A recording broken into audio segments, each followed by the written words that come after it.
आदाब। आइए शुरू करते हैं खबरों का सिलसिला एतमाद के साथ। सबसे पहले अहम सुर्खियों को पेश कर रहे हैं Darussalam cooperative urban bank limited.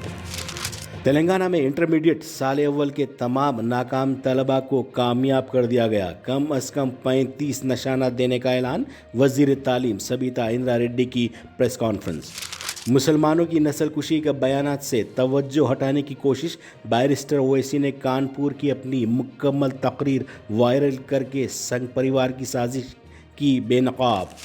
Madhya Pradesh और उत्तर प्रदेश के बाद महाराष्ट्र में भी रात का कर्फ्यू। गुजरात में कर्फ्यू के औकात में तोसी। धर्म संसद में नफरत अंगेज तकारीर पर FIR दर्ज। तेलंगाना में मुलाजिमीन के तबादले व तैनाती। नए रहनुमायाना खतूत जारी। और हरभजन सिंह तमाम तर्ज की क्रिकेट से सुबकदोश।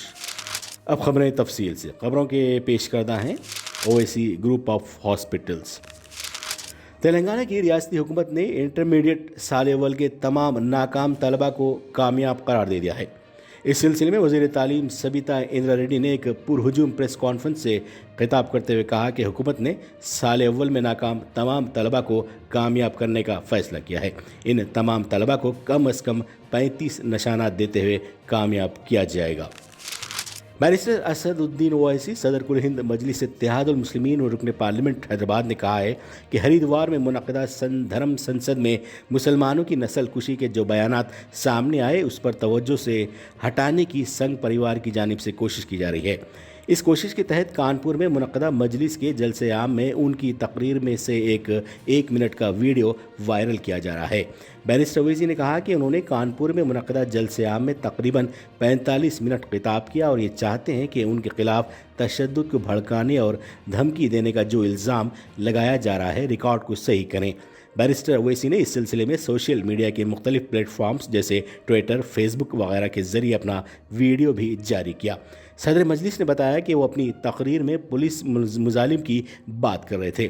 वो पुलिस ओहदेदार जो नरेंद्र मोदी और योगी आदित्यनाथ की वजह से अवाम की आज़ादी को ख़त्म कर रहे हैं। इस पर उन्होंने कहा कि खामोश रहने की ज़रूरत नहीं है। मध्य प्रदेश और उत्तर प्रदेश के बाद महाराष्ट्र में भी रात का कर्फ्यू नाफिज कर दिया गया है, जबकि गुजरात में पहले से नाफिज रात के कर्फ्यू के औकात में तोसी की गई है। नई किस्म ओमिक्रॉन के फैलाव को रोकने के लिए अब तक 4 रियासतों में रात का कर्फ्यू नाफिज करने का ऐलान किया जा चुका है। हफ्ता 25 दिसंबर से उत्तर प्रदेश में रात 11 बजे से सुबह 5 बजे तक कर्फ्यू नाफिज रहेगा। इसके अलावा उत्तर प्रदेश ने नई पाबंदियों का ऐलान करते हुए शादियों और समाजी तकारीब में 200 से ज़ायद अफराद की शिरकत पर पाबंदी लगा दी है। तमाम अहदेदारों को चौकस किया गया है कि वो कोविड से हिफाजत के तमाम ज़रूरी प्रोटोकॉल्स पर आवाम से लाजमी अमल दरामद कराएँ। मरकज़ी वजारत सेहत ने इतला देते हुए कि दुनिया में कोरोना की चौथी लहर शुरू हो गई है, खबरदार किया है कि मुल्क में कोरोना केसों को बढ़ने से रोकने के लिए तमाम तर एहतियाती तदाबीर को पूरी तवज्जो के साथ इख्तियार करने की ज़रूरत है। हुकूमत ने इम्कान ज़ाहिर किया है कि साल के आखिर में मुनक़िद होने वाली तकारीब के दौरान अगर लोगों ने एहतियात से काम नहीं लिया तो मुल्क में एक और लहर नागुज़ीर हो जाएगी।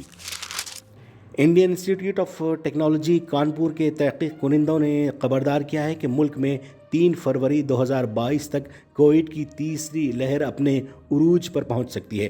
ताहम उनकी ये पेशकयासी इस मफरूज़े पर मुश्तमिल है कि हिंदुस्तान में कोविड केसों में इसी तरह इजाफ़ा होगा जिस तरह दुनिया के दीगर ममालिक में इस वक्त इजाफ़ा देखा जा रहा है। इसमें ओमिक्रॉन भी शामिल है।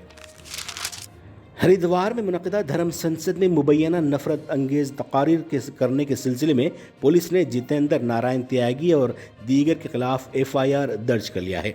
पुलिस ने बताया कि वसीम रजवी से त्यागी बनने वाले शख्स के अलावा धर्म संसद में दीगर इश्तियाल अंगेज़ तकारीर करने वालों के खिलाफ FIR दर्ज कराई गई है। अखाड़ा परिषद के सदर रविंदर पुरी ने हरिद्वार में मुनक़दा धर्म संसद में साबिक़ वज़ीर आज़म मनमोहन सिंह के खिलाफ रिमार्क्स और अक़लियतों के खिलाफ इश्तियाल अंगेज़ बयान देने की मज़म्मत की है। पुरी ने कहा कि हरिद्वार में गुज़िश्ता दिनों हुए धर्म संसद में चंद लोगों ने जिस तरह की ज़ुबान इस्तेमाल की है इसकी हरगिज़ हिमायत नहीं की जा सकती है। इस तरह की नामुनासिब ज़ुबान से सबको बचना चाहिए। بنگلہ دیش میں مسافر کشتی میں آگ لگنے کے ایک واقعے میں کم از کم 40 افراد ہلاک اور 150 سے زائد زخمی ہو گئے۔ یہ حادثہ دارالحکومت ڈھاکہ سے 250 کلومیٹر کے فاصلے پر پیش آیا۔ 3 منزلہ کشتی میں 800 افراد سوار تھے۔ کشتی میں اچانک آگ بھڑکنے کے بعد متعدد افراد نے دریا میں چھلانگ لگا دی۔ تلنگانہ کی ریاستی حکومت نے ملازمین کے تبادلوں اور تعیناتی کے سلسلے میں نئے رہنمایانہ خطوط جاری کرتے ہوئے انہیں ہدایت دی ہے کہ یہ عمل اندرون 7 دن مکمل کر لیا جائے۔ نئے زونل سسٹم اور علاقے کی بنیاد پر اعلیٰ عہدیدار تبادلوں اور تعیناتی کے عمل کو مکمل کریں گے۔ حکومت نے اپنے رہنمایانہ خطوط میں کہا کہ اس نے ملازمین کے تبادلوں اور زوج اسپاؤس کے آپشنز کے لیے 3 دن دیے ہیں۔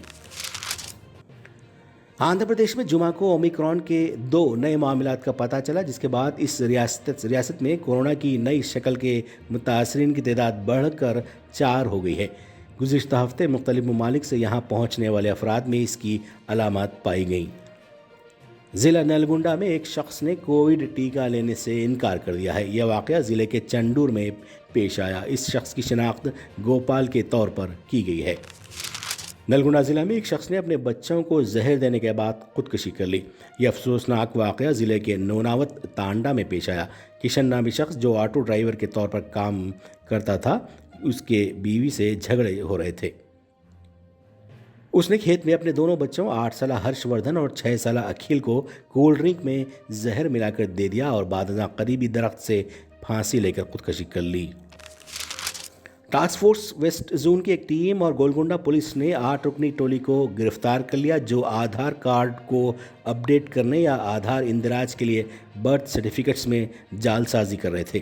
ٹولی کے ارکان آسام آئی ڈی والے غیر مجاز آدھار کٹس کا استعمال کر رہے تھے اور حیدرآباد کے ضرورت مند گاہکوں کے آدھار کارڈز کو اپلوڈ کرتے ہوئے فائدے حاصل کرنے آدھار کارڈز کے ادارے کو دھوکہ دے رہے تھے۔ کمشنر پولیس حیدرآباد انجنی کمار نے میڈیا کو یہ تفصیلات بتائیں۔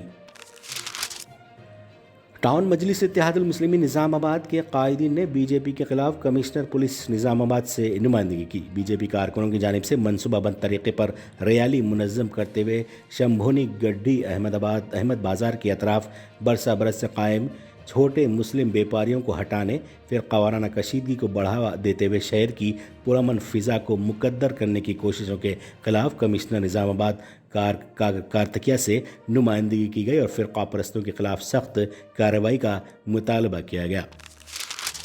تجربہ کار ہندوستانی آف اسپنر ہربھجن سنگھ نے جمعہ کو کرکٹ سے ریٹائرمنٹ لے لی۔ انہوں نے کہا کہ میں تمام طرز کی کرکٹ، ون ڈے، ٹیسٹ اور T20 سے ریٹائر ہو رہا ہوں۔ جالندھر کی تنگ گلیوں سے ہندوستانی ٹیم تک میرا 23 سالہ سفر بہت خوبصورت رہا ہے۔ میں جب بھی انڈیا کی جرسی پہن کر میدان میں اترا ہوں، شاید میری زندگی میں اس سے بڑی کوئی اہم بات نہیں تھی۔ اور آخر میں سرخیوں پر دوبارہ ایک نظر۔ تلنگانہ میں انٹرمیڈیٹ سال اول کے تمام ناکام طلباء کو کامیاب کر دیا گیا۔ کم از کم 35 نشانات دینے کا اعلان۔ وزیر تعلیم سبیتا اندرا ریڈی کی پریس کانفرنس۔ مسلمانوں کی نسل کشی کے بیانات سے توجہ ہٹانے کی کوشش۔ بیرسٹر اویسی نے کانپور کی اپنی مکمل تقریر وائرل کر کے سنگھ پریوار کی سازش کو بے نقاب کیا۔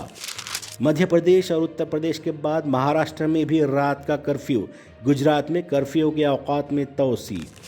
دھرم سنسد میں نفرت انگیز تقاریر پر FIR درج۔ تلنگانہ میں ملازمین کے تبادلے و تعیناتی، نئے رہنمایانہ خطوط جاری اور ہربھجن سنگھ تمام طرز کی کرکٹ سے سبکدوش۔